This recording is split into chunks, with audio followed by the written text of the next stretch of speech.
The Atelier de Valois was a sanctuary of silk, lace, and cold-blooded ambition. Located in the heart of Paris, it was the throne of Isabella Valois, the queen of haute couture.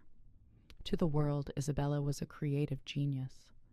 To Clara, standing in the shadows of the basement workroom, with calloused fingers and a tired heart, Isabella was a parasite. Clara was a petite main, a little hand.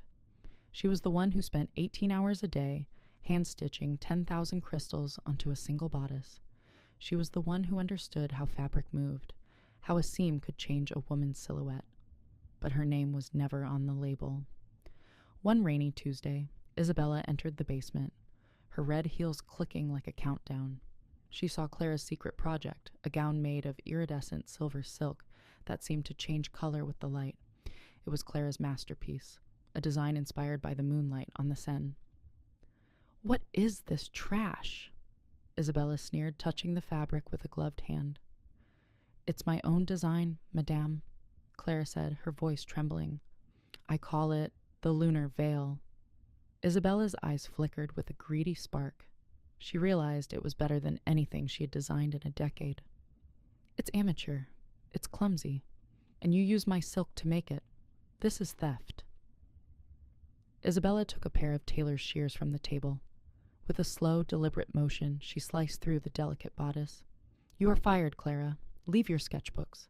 Everything you created in this building belongs to the Valois name.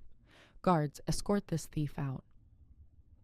Clara was thrown into the rain, her sketches stolen, her masterpiece ruined. Isabella's laughter echoed from the balcony as Clara stood in the mud, wearing nothing but a thin coat. But Isabella had forgotten one thing. Clara didn't just sew dresses. She sewed secrets. For 3 years, Clara disappeared. The fashion world moved on. Isabella Valois launched the Lunar collection, claiming the silver designs were her greatest inspiration. She became a billionaire, dressing royalty and movie stars. She was untouchable. But in a small, hidden studio in the outskirts of Milan, Clara was working. She wasn't just sewing, she was engineering. She had spent her years at Valois doing more than stitching. She had been the one who managed the supply chain, the one who knew the fragile financial threads that held Isabella's empire together. Clara had discovered that Isabella was using a ghost fabric, a cheap synthetic blend disguised as high-end silk to maximize profits. It looked perfect under runway lights, but it had a fatal flaw. It was chemically unstable when exposed to a specific frequency of ultraviolet light. Clara didn't just want to take Isabella's money. She wanted to unravel her reputation in front of the entire world. She created a new, anonymous brand, Neolith. She used social media to build a cult following for the architect of style, a designer who never showed their face. The designs were sharp, modern, and honest. The world became obsessed. The invitation came. The Paris Fashion Week grand finale. Isabella Valois versus Neolith. The Queen versus the Ghost. The Grand Palais was packed. The air was thick with perfume and the frantic energy of the elite. Isabella Valois was backstage, drinking champagne, looking at her models dressed in the stolen silver designs. "Tonight, we remind the world who owns fashion," Isabella told her team. Clara was in the control room, hidden behind a black mask and a headset. She wasn't holding shears. She was holding a tablet linked to the building's lighting system. The music started. Isabella's models began their walk. The silver gowns shimmered beautifully. The crowd gasped. It looked like a victory. Isabella stepped out for her final bow, wearing her most expensive gown, a dress made entirely of the lunar fabric. She looked like a goddess. "Now," Clara whispered.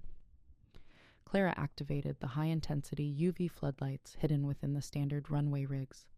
To the human eye, the light didn't change much, but to the ghost fabric, it was a death sentence. The chemical bonds in the synthetic silk began to dissolve. On the runway, the models' dresses began to sag. Then, they began to shred. Pieces of silver fabric fell away like autumn leaves. Within seconds, the haute couture gowns were nothing but tattered rags, exposing the cheap, plastic-like lining underneath. Isabella's own dress began to disintegrate as she reached the center of the stage. The queen of fashion was standing in front of the world's cameras in a shredded, cheap-looking mess. Suddenly, the giant screens behind the runway flickered to life. They didn't show Isabella's logo. They showed Clara's original sketches from 3 years ago, time-stamped and verified. They showed the chemical analysis of the fake silk. And finally, they showed a video of Isabella cutting Clara's dress in the basement. Fashion is about truth. Clara's voice echoed through the palais, distorted but powerful. And your truth, Isabella, is a lie. You didn't create these designs. You stole them. And you didn't sell luxury. You sold garbage. The scandal was the largest in fashion history. By morning, Isabella Valois was a pariah.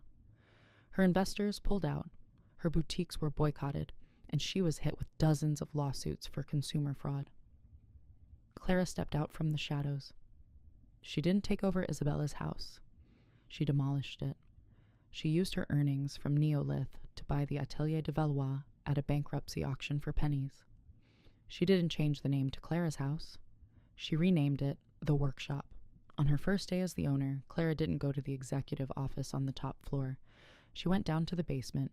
She gathered all the petite mains, the seamstresses, and the cutters who had been invisible for decades.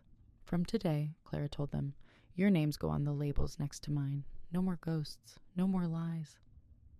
Isabella Valois was last seen in a small apartment in a forgotten suburb, trying to sew a simple hem and failing. She had the shears, but she never had the soul. Clara stood on the balcony of the workshop, looking out at the Paris skyline. She wasn't wearing silver or gold. She was wearing a simple, perfectly tailored black suit, because she knew that a single thread of truth is stronger than 1,000 yards of stolen silk.